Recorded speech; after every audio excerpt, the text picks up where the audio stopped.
Yo, yo, yo, yo, yo, yo, yo, everybody.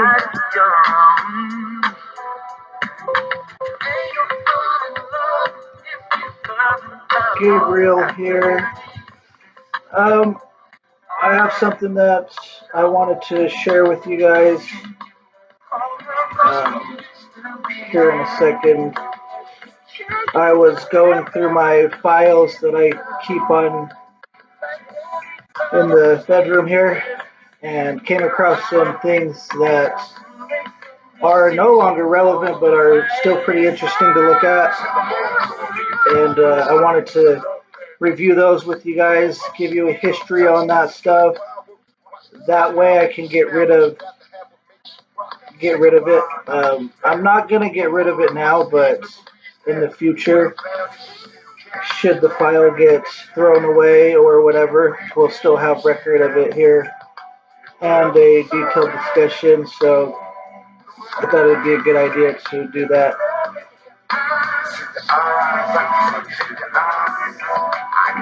The file basically is a file from back in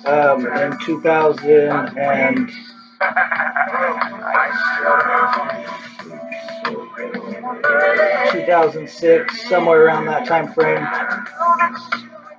It was created then in 2006, around 2006, and yeah, so it dates all the way back then. It became irrelevant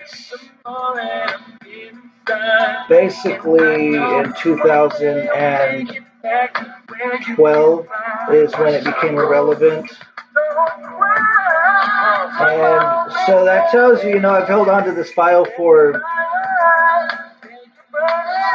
2012, 13, 14, 15, 16, 17, 5 years. And it's been irrelevant for 5 years. Obviously, during that 5 years, you don't know it's irrelevant because you're in the time of the 5 years. But here now, 5 years later, I can see now that, yeah, it's irrelevant. We can get rid of it. It can go.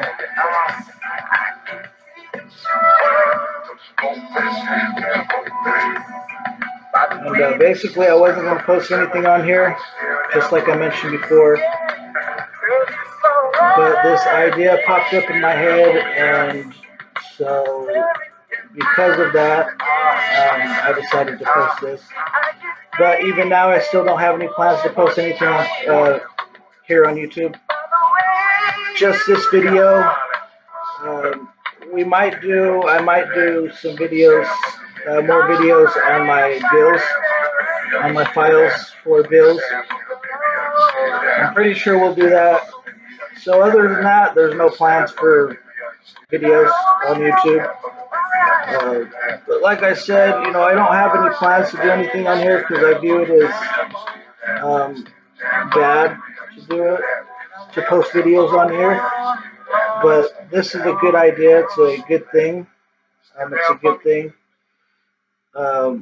Everything I do is a good thing. That's the reason why I'm doing it.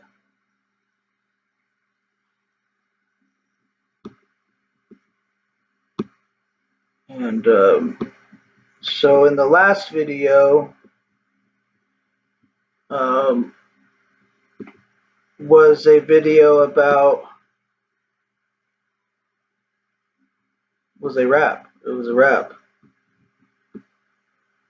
and a history behind the rap.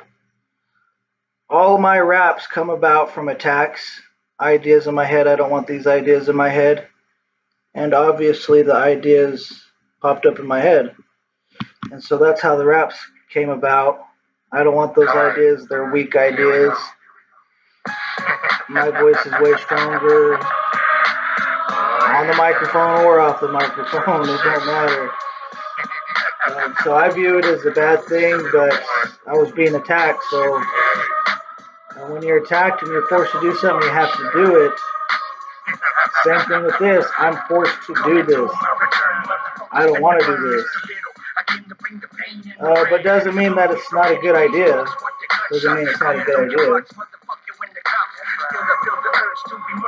I think it's a good idea because this file's been sitting there for 5 years, and should it just disappear, we'll have record here. The person attacking my files will have to attack YouTube and here. So that's why I think it's a good idea. It's a good idea because holding on to something for 5 years that's not relevant is kind of crazy. And so let's get a record of that. Let's see what this file is. Why have I been holding on to it for 5 years? And there's nothing to it. It's irrelevant. That's kind of crazy. You don't want to haul anything around that's irrelevant. You don't want to,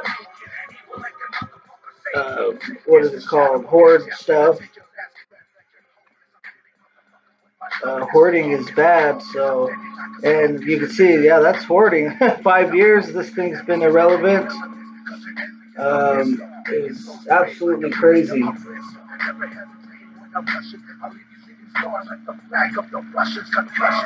But you know, as when we get into this file that I'm talking about, this folder, you'll see, well, maybe it wasn't so crazy. The information that's in there, the type of things that are in there, maybe you'll see, well, maybe it isn't too crazy. Maybe this information is still good to go for another 5 years. Maybe it's good to go for another 5 years. Or maybe not. Maybe it's not good for another 5 years. Either way, we're going to talk about it today. We'll have record of it today. So, you know, I think it's a good thing. That's another reason why I think it's a good thing. It's a good thing because I wasn't expecting to be able to do a video on some of my files, which is a good idea. It's a different way of keeping record. And so that's another reason why I thought it was a good idea.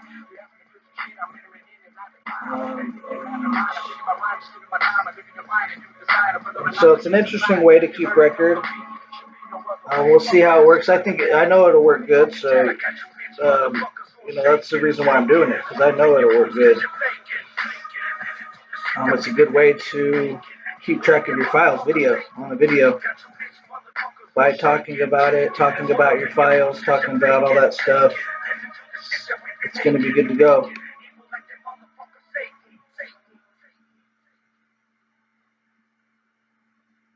I think it's good to talk about them because it's faster and easier, and you can give more insight into what the bill is by talking about it quickly. And that's what we're going to do with this file, rather than keeping just the file. Now with the video, you now get a mindset of what the file is. You not only get the information in the file, which I'll read to you, everything in the file, but you're also going to get a look into my mindset.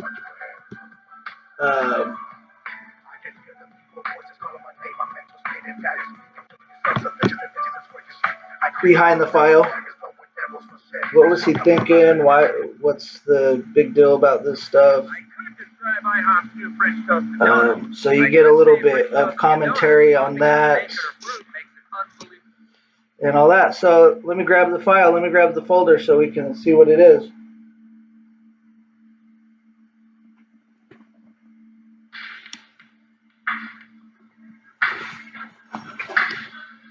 And remember, guys, this folder,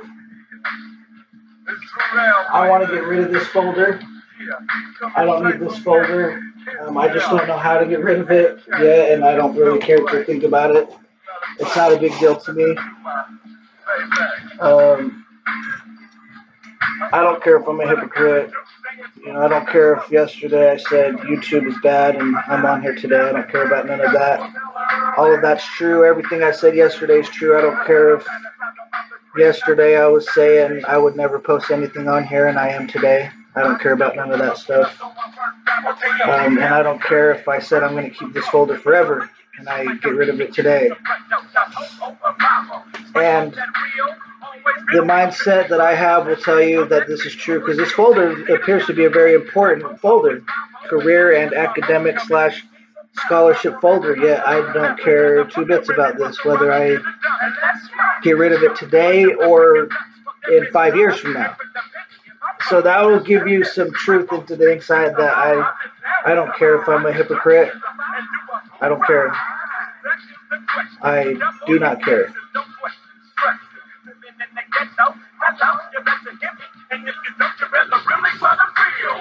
This folder, you can see I put a lot of care into it.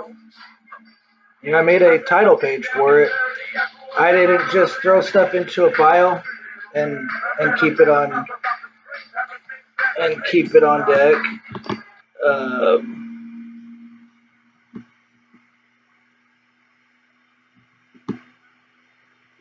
Oops.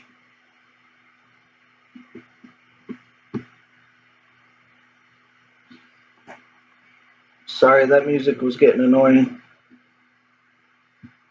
Which is the reason why I'm working on getting rid of music altogether. The music I see is bad. Music is bad. But for me, I've listened to music for a long time, so it's more complicated than just not listening to it again. There's other things involved in it. But yeah, eventually I want to get rid of music altogether. That's the goal. But back to this file, you can see I put a lot of care into it. I even put a title here, which says career dot folder. So I added some style to it. It looks pretty cool. Here we got this.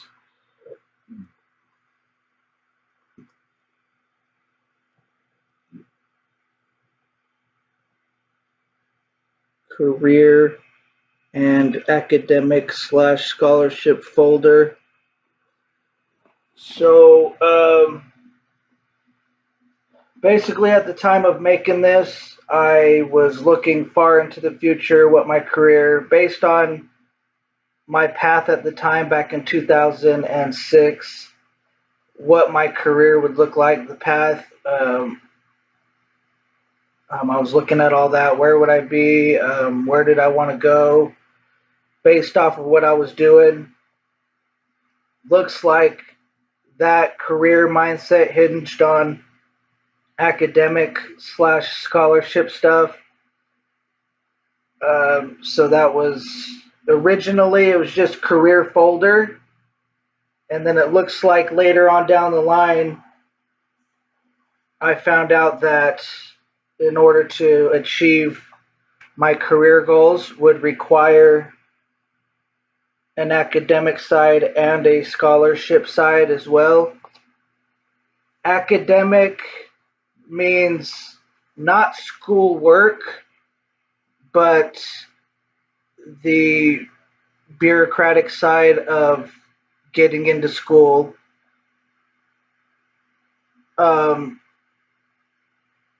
Of keeping track of your grades, of enrolling into school. That's academic. Academic isn't the schoolwork. It's not the essay papers and all that stuff. So that's what academic is. So somewhere down the line after I made this, I figured, well, academic is going to be important to my career. Looking at it now, how would academic be important to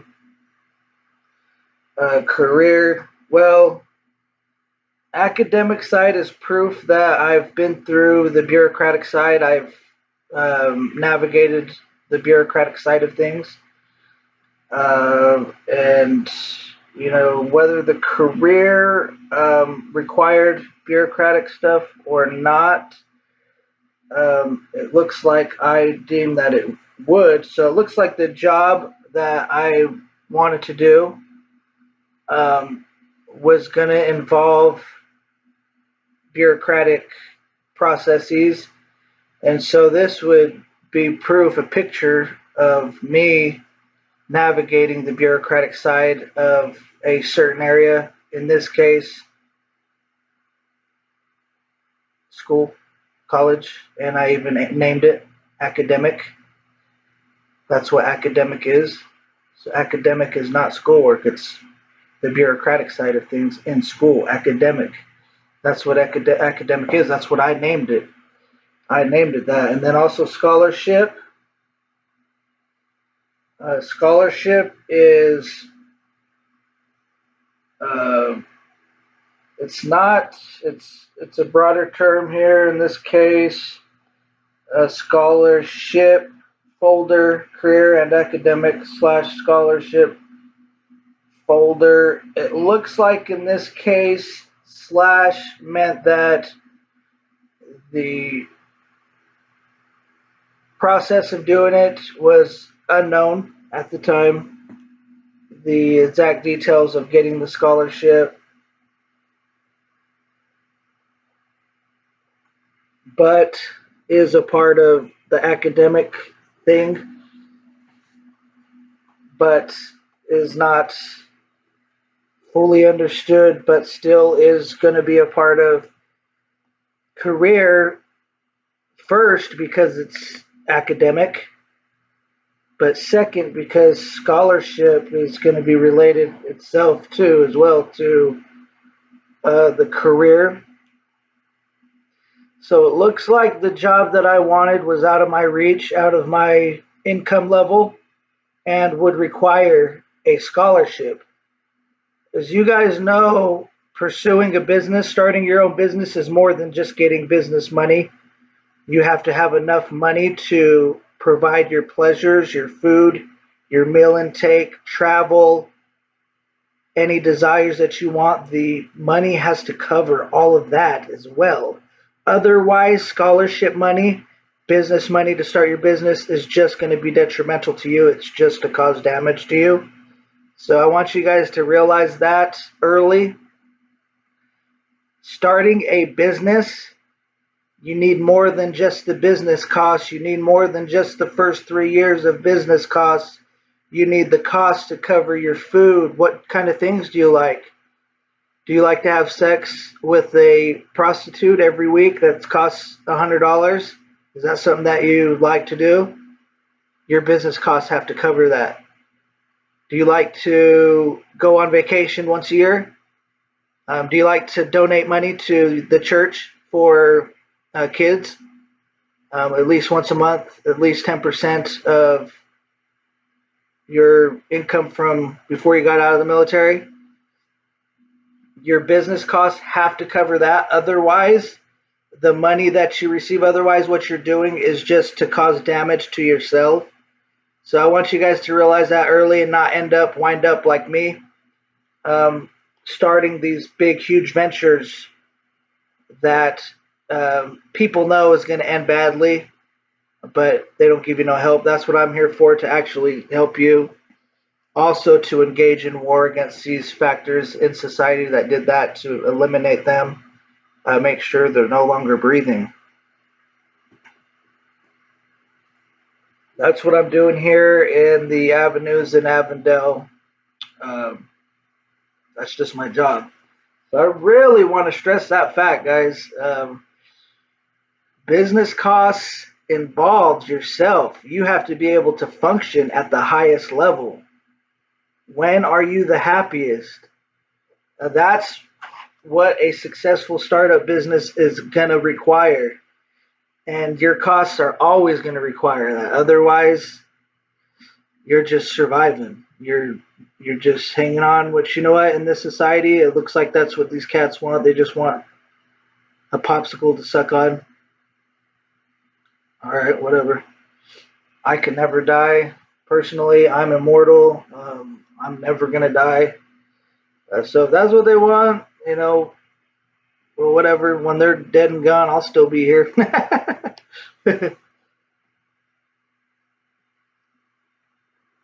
No, but the truth is, I'm happy just doing nothing, so it's fine.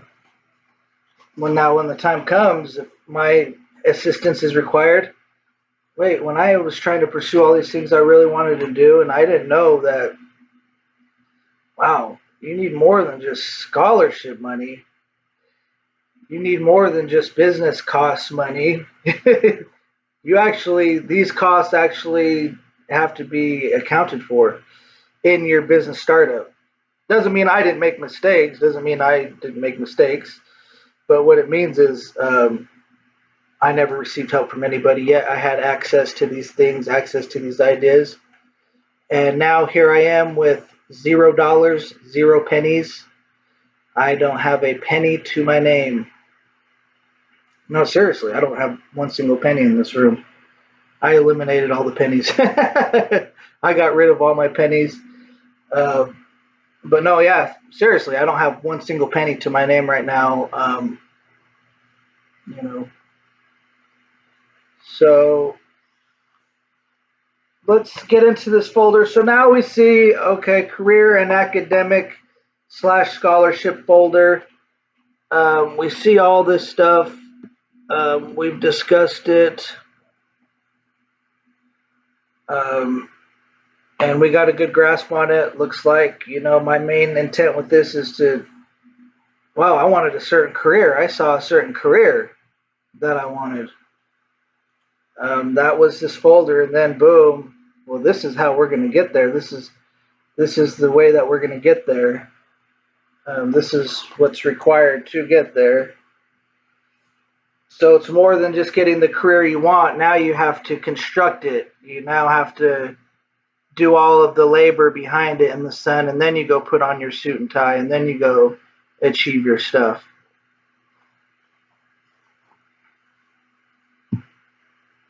Okay, so I open up the folder. Here we go. This is blank. This doesn't say anything. There's nothing here. This says Department of State. Let's get a close-up of this. Yeah, my only job here, guys, is to wage war against certain factors in this society. That's what I'm doing currently at this time. Because of certain things like this. That's what I'm doing here. Just FYI. That doesn't sound interesting to you guys. Change the channel. So here you guys can see the first tab, Department of State.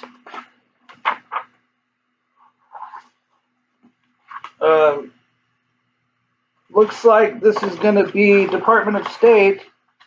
Well, that's a government. That's a part of the executive branch of the United States government. Well, we're in the United States of America. How could you work for the government? How could you work for a what is it called? It's part of the executive branch. It's a bureaucracy that's in the executive branch. It's not a branch. It's basically a office, more like an office, more like a not an office. It's more like just it's more like the president's screwdriver. It's like a screwdriver that the president has and on his tool belt is more what the Department of State is. It's part of the executive branch. It is oversaw by one of the president's cabinet members. When the president becomes president, he usually gets rid of most of the cabinet members, which are appointed by the president, confirmed by the Senate. Is the way that they get their position. The cabinet is basically, you can say the cabinet is the tool belt of the president. Now the cabinet may not have a tool in the cabinet, but it's still a tool belt. The tool belt's still there. The tool belt is the cabinet. So when the president comes into office, he has to fill his tool belt with cabinet members. One of the cabinet members is the Secretary of State. The Secretary of State is a cabinet member. He figures out, I want him to be my Secretary of State. He sends him over to the Senate. The Senate interviews him, basically confirms him. If the Senate signs off on him, then they're good to go. They have to sign off on him. They have to sign off on the Secretary of State. And that's how the Secretary of State comes into being. The Secretary of State is the leader of the Department of State. The Department of State is a tool, a diplomatic tool. It is a diplomatic tool, unlike the military, United States military. Unlike the United States military, the Department of State is a diplomatic tool, which is staffed by ambassadors, diplomats, and headed by the briefcase holding Secretary of State. And that's the Department of State. That's how the Department of State comes about.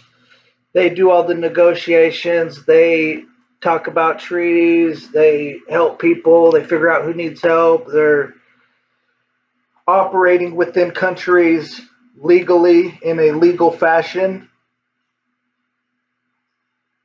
They're fostering people traveling from the United States to other friendly nations. They wear suits. They wear suits, or what are they called for the women? Suit dresses or something. That's what they're wearing. That's what they're doing. That's the Department of State. And so you ask yourself, well, how would somebody like me get into the Department of State? But apparently, at the time, I thought so. I thought it was possible. So that's kind of interesting, and that's what that is. Here, what I want to do is read this stuff to you guys. Okay, so, yesterday I was sifting through this stuff when I retrieved this file. I retrieved the file based off of intelligence information, which is fine. You can't do anything that's wrong. You're in a house. You can't do anything that's wrong. And so basically I was just acting off of information I received. And I came up to this file, this folder. And as I was sifting through it, looks like I have right here it says first. Looks like this was my first career choice, what I wanted it to be. I also have second. I don't have a third. So it looks like, I was the other jobs I knew for sure, no, this isn't me. So it looks like when I was looking at this, I was like, yeah, this is me. This is who I am. For sure, this has got to be me. 1 and 2, because I know these other ones, no, I don't even need a third. Which for me at that time, I know I would have probably threw a third on there just to be safe, on the safe side. But it looks like these were the only ones that reflected who I was.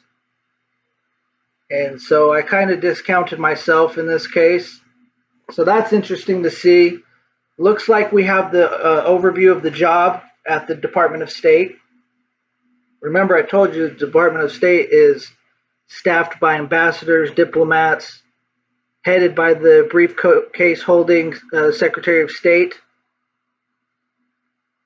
But it looks like there's some other things. Well, how do they get to be ambassador? How does somebody become an ambassador? Is there a way to become an ambassador, or are you just elected by the president? For me, I know that an ambassador is elected by the president. An ambassador is a diplomat, the highest level diplomat that the United States has to offer. That's going to travel into a country that's going to go talk with that country's president or with the country's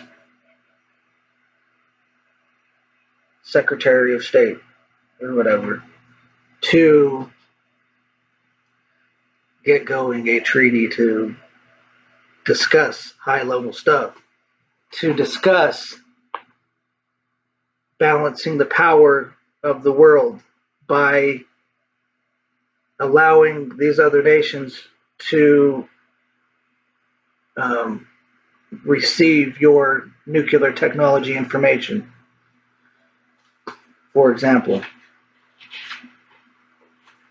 And so I know ambassadors, this wouldn't be an ambassador, this wouldn't be the pathway to ambassador. So we know it's not that. So what else can people do in the State Department? Well, dang, that's pretty much everything, right? They have pretty much all the power.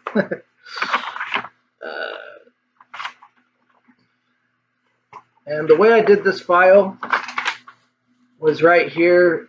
It's all about the job information. Basically, the job description is what we have here on this side.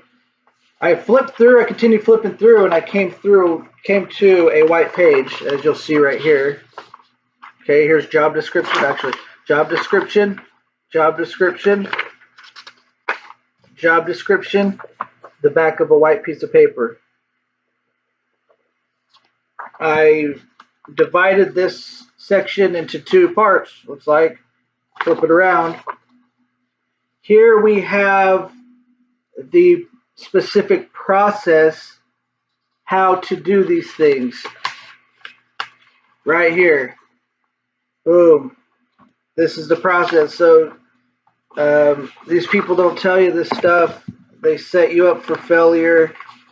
You want to do a job, it's more than just, to these guys, it's more than just saying, okay, you got the job. You want that job? You got it.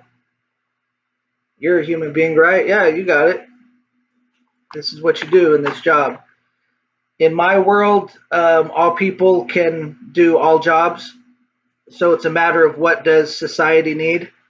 And it's a matter of finding a person to do it. If somebody who wants to do it, they get to do it. Whether it's a construction laborer job or a manager over at Jiffy Lube or something. You want the job? You got it. That's my world. In this world, you have to go through a whole process. So it's more than just getting the job. By the time you get the job, you're a slave laborer. And so, if you want the job, you got to be able to want to be a slave laborer as well. And so let's flip this back around. Let's go back to the front side where we're talking about the job description. Okay, so all of this information was retrieved from, looks like I was right, 2006. It was retrieved on October 20th of 2006. Now I can automatically relate that to somebody's death. A close friend of mine, Chelsea Michelle Cox. Oh, well, she didn't die. Oh no, yeah, she did die around the same time. She was born in October and she died in October as well. And so boom, I can automatically relate that date to that. That's what popped to mind. And also Halloween. So we have three things there. Two uncertain things. We're not sure exactly the death date. We're not sure exactly her birth date. But we're pretty sure it's October, around October time frame. But we know for sure Halloween is on October 31st. So we have a 1-to-3 ratio. Or no. A 1-to-2 ratio. No, 1 out of 3. We'll do 1 out of 3. We'll do 1 out of 3. Out of 3 of them, one of them we know for sure. And so this was retrieved on then. It looks like this was page 1 out of 1. At the very top, U.S. Department of State careers, Foreign Service Officer, what does a Foreign Service Officer do? Page 1 of 1. Home, arrow, Foreign Service Officer, arrow, what does a Foreign Service Officer do? Question, what does a Foreign Service Officer do? Question, through their dedication, perceptiveness, and creativity, Foreign Service Officers (FSOs) drive American foreign policy towards its objectives of promoting peace, stability, and prosperity. This includes advocating American foreign policy, protecting American citizens, and bolstering American business throughout the world. Paragraph. Many FSOs have liberal arts or business degrees, while some have advanced degrees in specialized areas ranging from law to the social and hard sciences. Knowledge of a foreign language is not a requirement to join the Foreign Service, as FSOs receive language training required for overseas assignments. However, the U.S. Department of State welcomes applicants who have foreign language competence, especially in Slavic, Middle Eastern, and Asian languages. Each FSO must choose one of 5 career tracks: management affairs, consular affairs, economic affairs, political affairs, or public diplomacy. Increasingly, issues such as the environment, science, AIDS, international law enforcement, narcotics trafficking, and trafficking in persons have gained priority among American foreign policy objectives. This shift has opened fascinating new avenues in which FSOs are making major contributions on the cutting edge of foreign policy. While serving in Washington, D.C. offices in all tracks also participate in developing it and implementing our foreign policies. Paragraph, what awaits you in the Foreign Service is the opportunity of a lifetime. You'll get to know foreign languages and cultures while making a difference in the lives of both American and foreign citizens. Paragraph, 5 career tracks. Bullet point, management officer. Bullet point, consular officer. Bullet point, economic officer. Bullet point, political officer. Bullet point, public diplomacy officer. Triangle, return to the top, space, paragraph, equal opportunity employer, new line, click here or use your back button to return to the previous page, space, paragraph, http://www.careers.state.gov/print/roles/index.html space October 20th, 2006. So that's the overview. That explains why I have 1, first, and second, because there's more than one opportunity there.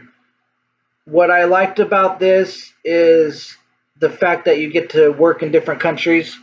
You're in different countries. You may be in Washington, D.C., which would still be cool, but you're probably going to be, as a Foreign Service Officer, you're probably going to be overseas.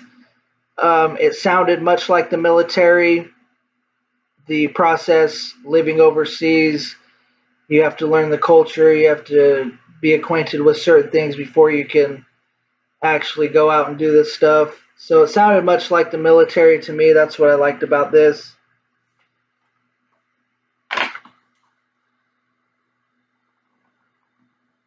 On to the first, U.S.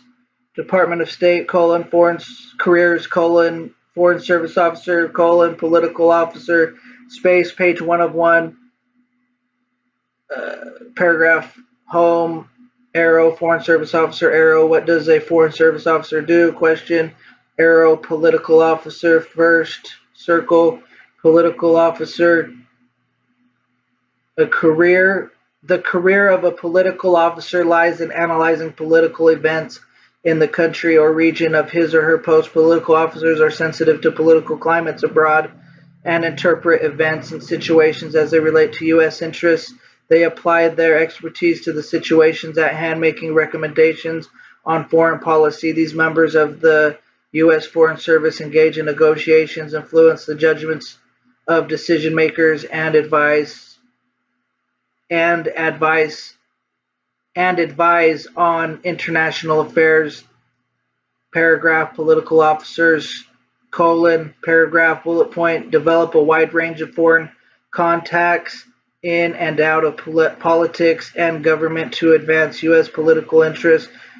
Bullet point, assess the impact of political developments on the U.S. and make recommendations on U.S. government action. Bullet point, communicate with foreign governments seeking support for shared foreign goals, including votes in multilateral forums such as the UN. Bullet point, advise policymakers on how to communicate effectively with foreign governments. Bullet point, implement and also participate in developing U.S. foreign policy. Paragraph, click here, arrow, world globe, your career as a political officer, paragraph, equal opportunity employer, space, new line, click here or use your back button to return to the previous page. Paragraph, http://www.careers.state.gov/print/roles/political.html space October 20th, 2006. So I'm currently being attacked right now, guys. I don't know why I'm being attacked. It's really sad. It's way sad. It's a very bad place. But yeah, that's what I wanted to do. I wanted to be a political officer. Oh, okay, looks like we have a more detailed thing. So a political officer is, I'm going to keep going because I want to get this done. It's important enough that we can get it done. I may break this up. Yeah, let's break this up. I'm going to cut this off now. I'm going to start a new video because this is getting too long. Be right back.